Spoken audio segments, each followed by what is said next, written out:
Okay, so we're going to go ahead and take a look next at sort of the refrigerant review.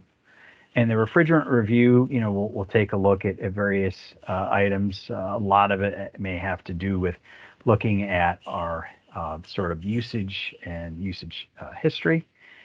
And it's important to understand that once you start to add usage events on the system, that those get captured in history. If there are compliance related items, those would be sort of scheduled tasks that may be occurring now or in the future. So what we'll look at in terms of the refrigerant review is, all right, what does it look like sort of after we have the usage events sort of logged in the system? Where do we see things like the leak rate? What can we tell, from that sort of reporting area? So we'll look at the sort of refrigerant review. And to do that, we'll log into the site and that will come under refrigerant usage. So that's the sort of the final history point where we move from the compliance counter, where we've sort of stored our usage events in history, and we're moving into, all right, the reporting kind of area. And what are we doing in terms of our refrigerant usage? What are we looking at in terms of our leak rate? Okay, let's log in. Okay, so where we go there, and again, I'm going to choose company. We have filtering under refrigerant usage that allows us to look at various things. So just think, I'm at the point right now for my refrigerant usage, and what I want to do is look at sort of my usage events and look at my leak rate. I want to see the results of all of this usage. So then we're looking at sort of the review of our refrigerant. We're going to look at the process in the end, as this is what it looks like in terms of our leak rates and our usage. So very important area after you got everything sort of aligned.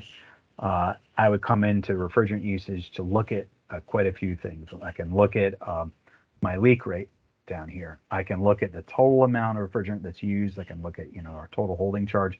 I get a quick sort of graphical view of this as well. So I just think, all right, any of this reporting stuff, leak rate, that sort of thing, it's all going to be here under this sort of kind of initial kind of area. When we pull this as sort of the default and we're looking at the graph, what we do is we can see, our usage, and underneath those graphs, we have it sort of on a monthly basis, and we've got a couple of other bits of info. One is the target leak rate, and then the other bit is our leak rate percentage, and then the amount of refrigerant that's added. So we can do some very simple sorting on these guys as well in this area.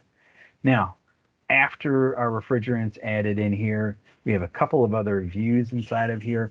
And if I wanted to look at this view and I said, I want to see the results of my history, but I want to maybe look at in table format, not a problem. What I would do is sort of shift my view from sort of the default kind of graph view and click on this guy right here, and it says tabular view. If I were to do that, what the tracking site will do is it'll show us the usage history in table format, and it'll give us things like the CO2e equivalents.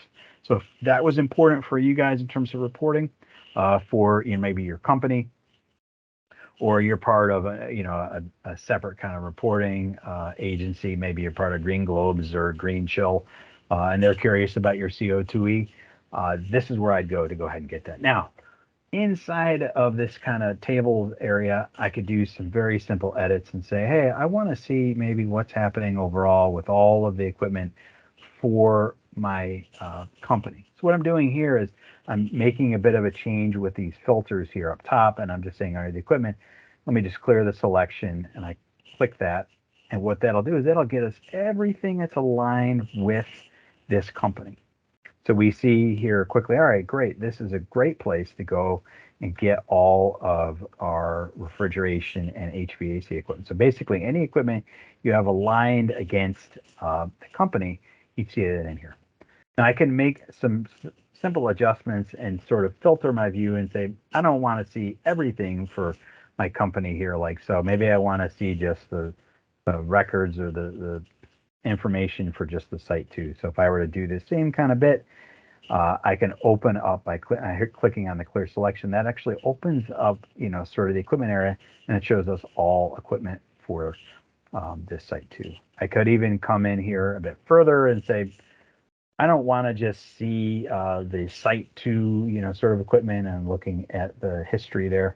I want to actually go ahead and get the information just for this one unit. So we'll come back into this R22 unit here and say, how much refrigerant has been used here, and CO2e, equivalent. The other thing you can do with this data at any point is from your views, if we were to sort of have this back in the table view, if we wanted to maybe get this in a format that we could adjust and edit, we can sort of pull that into CSV. So we have this download CSV. So we wanted to maybe put this data we have right now into CSV. We could do that by clicking on a CSV. So let's go ahead and let's just put this back into sort of our main kind of graph view. The other item that you have here is this download kind of PDF. So this is sort of the review of a refrigerant. It gives us some great information in terms of the usage history, where we're looking at in terms of our leak rates, and we have our trend line that's built in there. Very helpful. And this is why it's very, very important to make sure those texts, if they have usage events, to go ahead and add them, because those are going to be reflected correctly, in those prevailing sort of leak rates. So very important area here on the tracking site. One other item that I could show you here under the filtering that we see here under refrigerant usage, that we can make adjustments and look at maybe a specific type of system or refrigerant. And so if I were to open these sort of fields up, we see that, I've got different refrigerant types. We can look on the regulatory sort of framework, or in this case we're looking at the type of systems. We've got different ways for you to actually pull the leak rate information, usage information in summary, but pull it maybe against another sort of filter. So that's why these additional sort of filters are in here for you guys as well. So that would be sort of the refrigerant review, and this is where I would go again to look at our usage and looking at usage from a historical standpoint. Now, if I were to want to look at the site and say, I want to use this to kind of home in on who are my problem guys, this is another great sort of feature of this sort of refrigerant usage area, that if we were to come into this area, and if I were to kind of move back into maybe that type of thing, and say, all right, I want to go ahead and I want to see maybe all of my usage for all of the equipment that's there. I come in like so, and I could say, maybe I want to see and sort this by leak rate, this sort of thing. This will allow us to then, by sorting on the leak rate here, define who are our biggest sort of problem guys. Where are the maybe the sites or the equipment that I need to focus on. So that's another kind of element in having the usage data in this area to go ahead and sort of and then use that and use this process data. So this is a great way to kind of find, all right, who are my problem guys? Who do I need to sort of focus on? And so you can do some simple sorts, and find the problem guys here, and then sort of task your techs with going out and sort of fixing those things. Great. So that is looking at our refrigerant process and looking at a refrigerant review.